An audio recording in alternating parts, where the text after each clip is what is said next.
Olá, seja muito bem-vindo, seja muito bem-vinda ao conhecimento dos aspectos relativos à engenharia elétrica. Aqui eu vou falar a respeito das instalações elétricas de maneira geral, de baixa tensão. Eu sou Angélica Martucelli, estou gravando uma série de vídeos a respeito de CCMBT e todos os seus periféricos da engenharia elétrica, relacionados com a engenharia elétrica. E o tema de hoje é coordenação das proteções, relativo às partidas dos motores.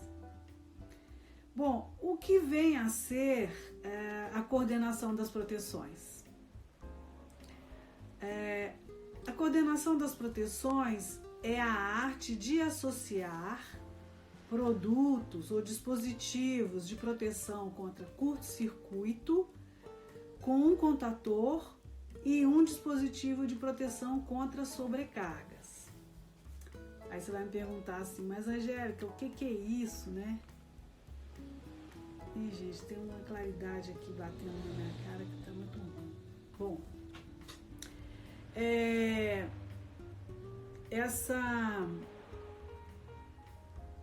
um dispositivo de proteção contra curto-circuito associado a um contator e um dispositivo de proteção contra sobrecarga.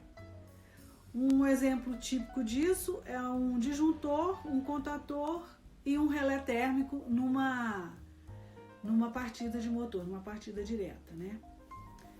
A coordenação das proteções tem por finalidade interromper, sem perigo às instalações e às pessoas, uma corrente de sobrecarga de 1 a 10 vezes a corrente nominal do motor, ou uma corrente de curto-circuito acima de 10 vezes a corrente nominal do motor.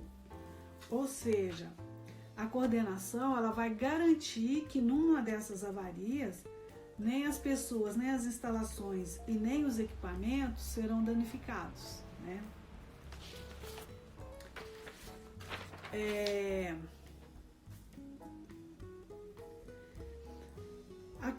As coordenações mais usuais são coordenações do tipo 1 e coordenações do tipo 2. A do tipo 1 é a mais usual, né? É a que mais todo mundo usa mais, a do tipo 1.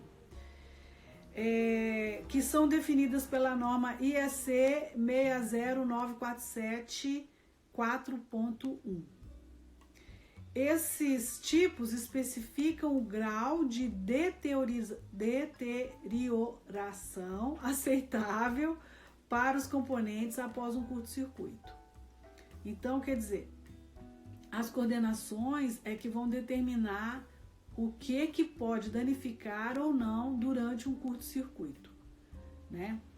E a coordenação, por exemplo, a coordenação do tipo 1, ela assegura que nenhum risco que o operador ele não corre nenhum risco de se ferir na coordenação do tipo 1.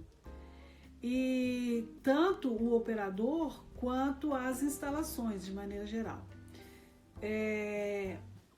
Todos os componentes não devem ser danificados, exceto num curto-circuito, nenhum componente pode ser danificado, exceto o contator e o relé de sobrecarga. Se um desses dois estragarem, não tem problema, o resto dos equipamentos não vão estragar. O disjuntor não vai estragar, o motor não vai estragar, a fiação não vai estragar, os equipamentos associados a essa partida não se estragarão. Se você diz que aquela sua partida é coordenação do tipo 1, nenhum equipamento será estragado, será danificado, ou exceto o contator, que ele pode queimar, que ele pode colar os contatos de maneira irreversível, ou então o relé de sobrecarga também pode queimar, pode estragar, não tem problema. A coordenação do tipo 1 permite somente que esses dois equipamentos sejam danificados. E nesse caso da coordenação tipo 1, a isolação deve ser conservada após o incidente. a isolação dessa instalação não deve ser danificada. Então, e nessa coordenação, antes de uma nova partida, a reparação ou substituição de alguns componentes pode ser necessária. Ou seja, se o contator estiver danificado e o relé de sobrecarga estiver danificado, você vai ter que parar, vai ter que fazer a troca dos dois. Ou seja, vai ter um tempo para você, que você vai ficar com essa instalação parada, né? E nessa coordenação, os custos dos equipamentos são menores, ou seja, é mais barato, né? Na hora que você for montar a partida, o custo desses equipamentos não é tão caro, é o mais comum, por isso que ele é o mais usado, né? Os custos são menores e o tempo de parada são maiores, porque você vai ter que parar para verificar se a instalação ficou danificada, onde foi danificada e trocar o contator e o relé de sobrecarga. Isso vai demorar um pouquinho. E também é necessário que você tenha o pessoal qualificado para fazer a reposição das peças e equipamentos danificados. Bom, agora nós vamos falar da coordenação do tipo 2. Na coordenação do tipo 2, nenhum perigo para as pessoas e para as instalações é permitido. Nem as pessoas, nem as instalações, não vai acontecer nenhum incidente, nem com as pessoas, nem com as instalações nessa coordenação. Não são admitidos nem danos, nem desregulagens. Nada vai ficar desregulado, ficar todo maluco lá, se o seu relé de sobrecarga não vai perder a regulagem. Então, você tem garantido aí que nenhum equipamento, nem as desregulagens, nem haverá desregulagem. O dispositivo de partida do motor deve estar apto a funcionar após o curto-circuito. Aconteceu um curto-circuito, mas você está na coordenação, todos os seus equipamentos suportaram sem danos aquele curto. E então é melhor, né? É ótima a coordenação do tipo 2. O risco de soldagem do contator é admitido se estes puderem ser facilmente separados. Então vai colar um pouquinho ali, mas se você conseguir soltar o contator ali, os contatos desse contator, então isso é permitido na coordenação do tipo 2. Mas apenas isso, você solta e ele tá apto para voltar a trabalhar aí tranquilamente. E antes da retomada em serviço, uma inspeção rápida será suficiente. Só por garantia, né, gente? Porque às vezes você achou que fez uma coordenação do tipo 2 aí e ela não ficou bem feita. Então, dá uma olhadinha, né? Ver se pode soltar aí os contatos do contator, se puder, tudo bem, aí tá ok. E dá uma inspecionada aí de leve em tudo e põe o equipamento para funcionar novamente. Bom, nesta coordenação, os custos dos componentes da partida são mais elevados, mais do que na coordenação do tipo 1.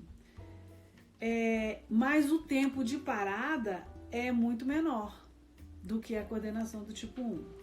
Ou seja, a manutenção é reduzida e o retorno ao serviço é mais rápido. Não é boa? É uma boa coordenação, né?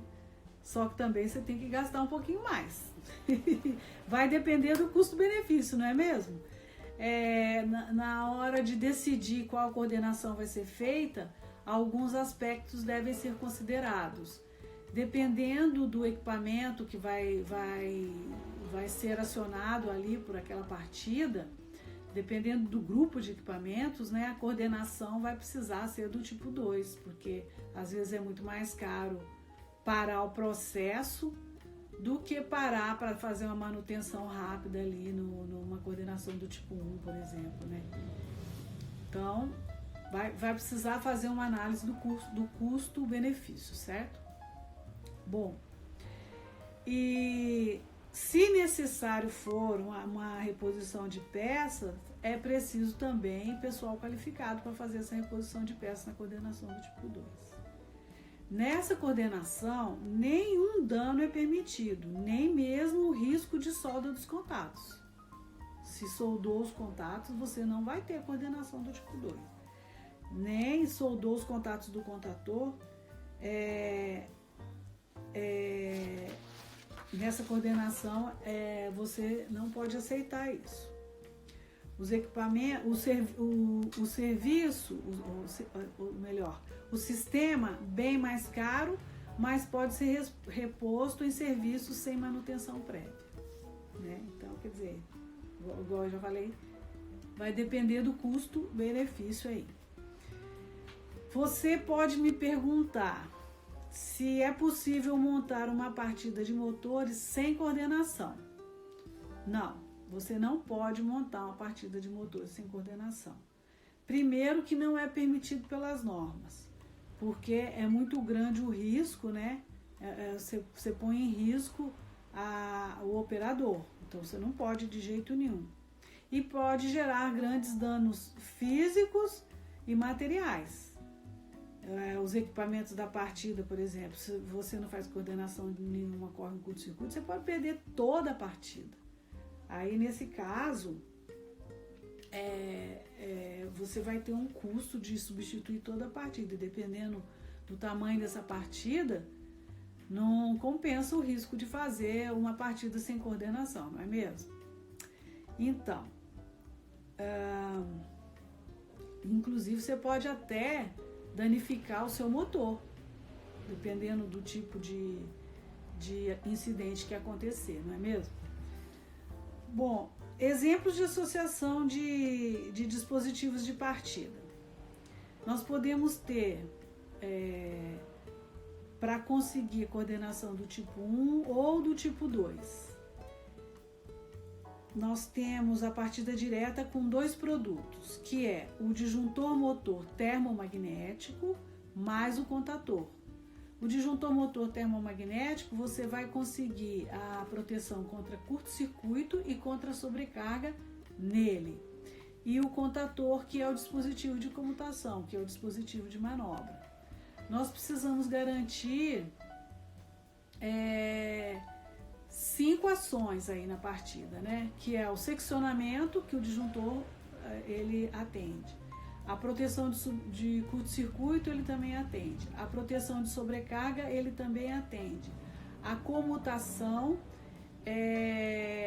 que é feita pelo contator também atende, né? E a proteção dos outros dispositivos todos que compõem a partida, né? Então, o disjuntor motor faz bem atende bem a essas características. Bom, então o disjuntor motor assegura o seccionamento, a proteção de curto-circuito e a proteção de sobrecarga. Conforme a escolha desses equipamentos, desses componentes para essa associação, você pode obter a coordenação do tipo 1 ou a do tipo 2.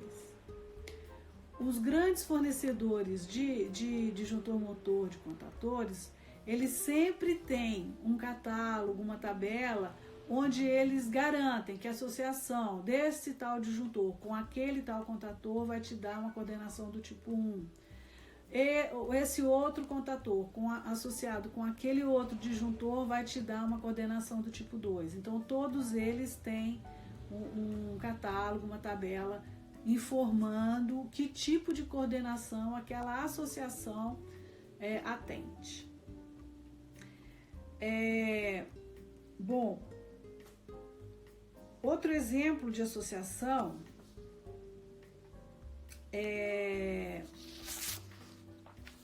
associação com 3 produtos, que é uma partida vamos dar um exemplo de uma partida direta. É um disjuntor somente magnético, um contator mais um relé térmico. Nesse caso, o disjuntor somente magnético, ele atende ao seccionamento e à proteção de curto-circuito.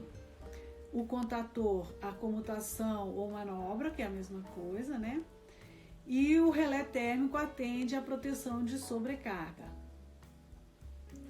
O relé térmico também, ele atende à perda de fase, funcionamento monofásico, elevação de temperatura. O relé térmico ele atende aí algumas características elétricas muito boas, algumas proteções muito boas. E nesse caso, dependendo também da associação, né, de acordo com a recomendação do fabricante, você também garante a coordenação do tipo 1 ou a do tipo 2. Um disjuntor somente magnético, ele tem capacidade elevada de curto-circuito, então essa associação é boa para instalações em que o curto-circuito é muito elevado. É uma boa associação, né? Bom, nós temos também a coordenação total. Na coordenação total, você nenhum risco, nenhuma avaria, nenhuma preocupação você vai ter com a coordenação total. A coordenação total, ela vai te garantir que após um incidente, você pode, daí a pouquinho, ligar a sua partida novamente e tudo vai funcionar como se nada tivesse acontecido. Mas também tem um custo, né, gente? Temos também a partida com soft starter, né? Que é uma partida muito utilizada. Então, se a gente fizer a partida com disjuntor motor mais a soft start, ou seja, uma partida com dois componentes, associação de dois componentes, conforme recomendação daquela soft start, no catálogo daquela soft start, ela vai recomendar lá que a proteção dela deve ser feita com tal disjuntor. Então, se você fizer a associação de dois componentes, que é o disjuntor motor mais a soft start, essa coordenação só com dois componentes não vai garantir a coordenação do tipo 2, só vai garantir a coordenação do tipo 1. De acordo com a maioria dos fornecedores de disjuntor motor e soft start, você só vai conseguir a coordenação do tipo 2 quando você inserir nesse circuito a proteção de curto-circuito através de fusíveis ultra rápidos. Aí você consegue uma coordenação do tipo 2. Caso contrário, não, ela é do tipo 1. Então, para se conseguir, né, uma coordenação do tipo 2, a gente vai ter que prever os fusíveis ultra rápidos para proteção dos tiristores da soft start. Aí você garante a coordenação do tipo 2, de acordo com a recomendação do fabricante daquela soft, viu? Então, repetindo, resumindo, a coordenação deve garantir as 5 funções para a realização de uma partida segura, mesmo que essas funções sejam realizadas por dispositivos diferentes. Igual eu falei, o disjuntor motor, ele atende a três funções, né? Então, a coordenação deve garantir que essa associação funcione bem, né?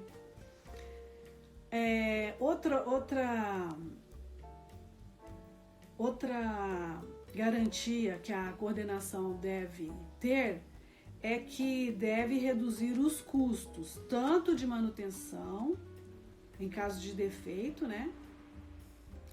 E minimizar os tempos de substituição, devendo ser levado em conta o custo da máquina parada ou do processo parado, que é o que eu tinha dito antes. Às vezes o custo da máquina parada é tão elevado que compensa você fazer uma coordenação do tipo 2 ou uma coordenação total.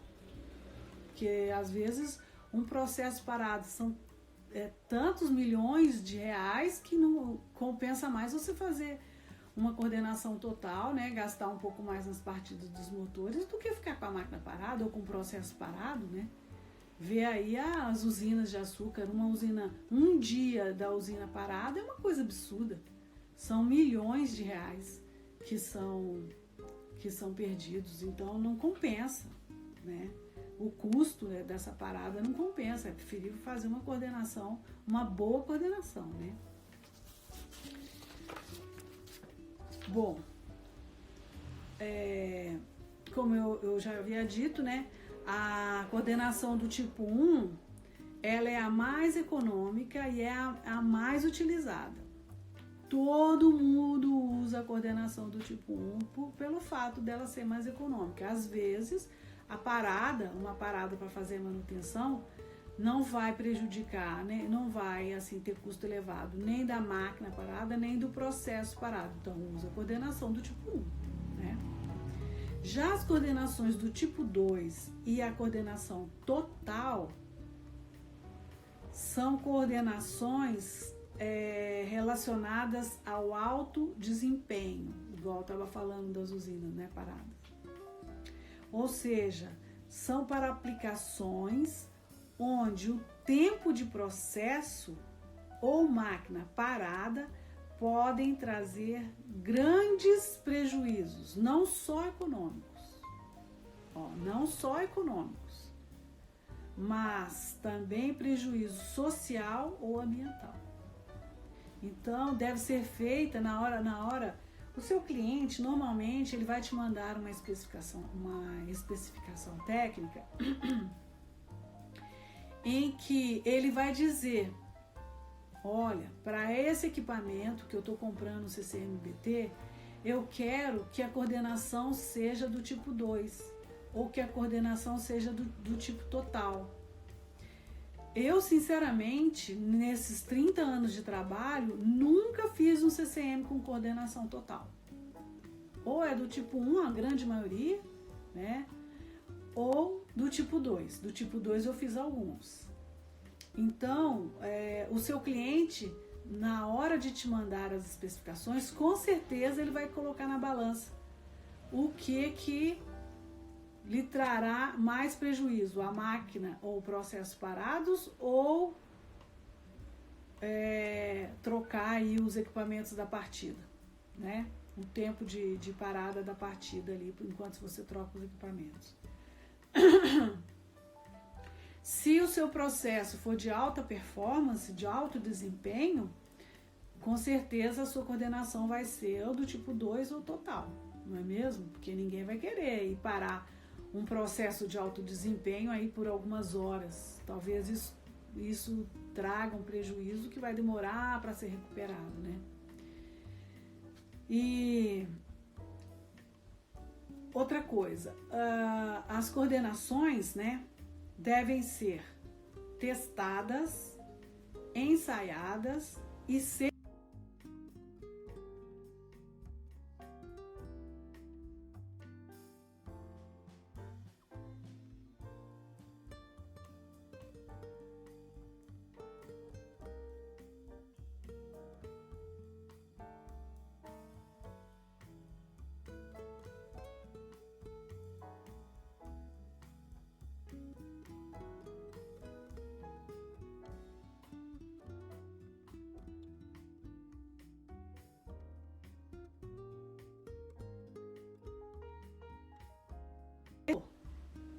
E se ela tiver numa instalação de alto desempenho, o seu fornecedor disse, o seu fabricante disse que aquela coordenação com aqueles dispositivos, com a associação daqueles dispositivos é do tipo 2, e você tem uma operação de alto desempenho e ela não for do tipo 2, isso vai te causar um transtorno imenso. Então, todas as vezes que você for especificar, for associar equipamentos de acordo com a coordenação que você precisa, certifique-se de que o seu fornecedor é idôneo, que ele tem aquelas coordenações testadas ensaiadas e certificadas.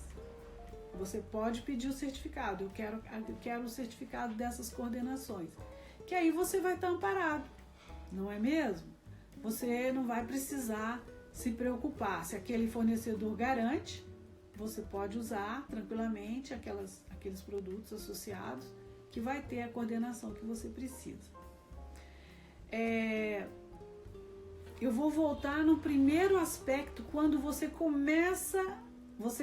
vai fazer os cálculos de um CCM, recebeu a documentação técnica. Leia com atenção a sua documentação técnica. Veja exatamente qual é a coordenação que o seu cliente pede. Se ele não diz nada a respeito da coordenação, faça a coordenação do tipo 1, que ela é a mais econômica, é a mais usual, porém na sua apresentação para o cliente, diga: olha, eu fiz coordenação do tipo 1 e peça para que ele confirme que aquela coordenação é a que ele precisa no processo dele, né, ou para a máquina dele. Leia com atenção, para que você não cometa erros. Imagina se ele pede uma coordenação do tipo 2 e você fornece os equipamentos do tipo 1. Olha o prejuízo para a empresa montadora de painel, o tempo para refazer tudo isso, que é o pior de tudo, né? Ter que desmontar e depois montar de novo, trocar equipamento, gastar outra vez. Então, é muito importante que se leia com atenção as especificações técnicas. Vou tomar um pouquinho de água aqui, que a minha boca está seca. Bom, essa é uma questão que eu já queria ter falado para vocês há algum tempo, porque eu, todos esses anos que eu trabalhei com CCM, trabalho ainda, né? Trabalho até hoje, e acompanhei alguns projetos, alguns projetos de terceiros. Eu verifiquei que aquela empresa ou aquele profissional não havia se atentado para a coordenação exigida naquele processo pelo cliente dele. E isso trouxe muitos transtornos, não somente para aquela empresa ou para aquele profissional, como para o cliente dele. Então, eu já há algum tempo pensei em falar a respeito da coordenação. Existem outras pessoas que falam a respeito de coordenação, principalmente os grandes fabricantes dos equipamentos em que associamos para fazer a coordenação que a gente quer. Então, esses fornecedores também falam muito a respeito disso na internet. Vocês podem encontrar aí, e é uma coisa assim muito boa. E como a coordenação é uma arte, né, de associar, é uma arte testada, como é que fala? Testada nossa, esqueci aqui. Testada, ensaiada e certificada. É uma arte testada, ensaiada e certificada. Então, e ela tem que interromper, sem perigo, as pessoas e a instalação, de acordo com o que cada coordenação admite. Então, é um assunto a ser estudado com cuidado, a ser atendido, né, com muito cuidado, de acordo com a exigência do seu cliente. E como eu já disse, caso ele não se atentou para qual coordenação ele precisa, você pode fazer tranquilamente a coordenação do tipo 1, que é uma coordenação muito boa, porque apenas o contator pode ser danificado e o relé térmico. Então é fácil, a troca é fácil. Hoje em dia os componentes são muito modulares, então essa troca é fácil e não requer tanto tempo assim. Quando você usa uma soft starter, aí se você fizer a coordenação do tipo 1, pode ser que ela se danifique. Então aí nesse caso já é um pouquinho mais complicado, mas não é tão complicado assim, não. Hoje em dia todos esses equipamentos são muito modulares, são muito fáceis de se trocar.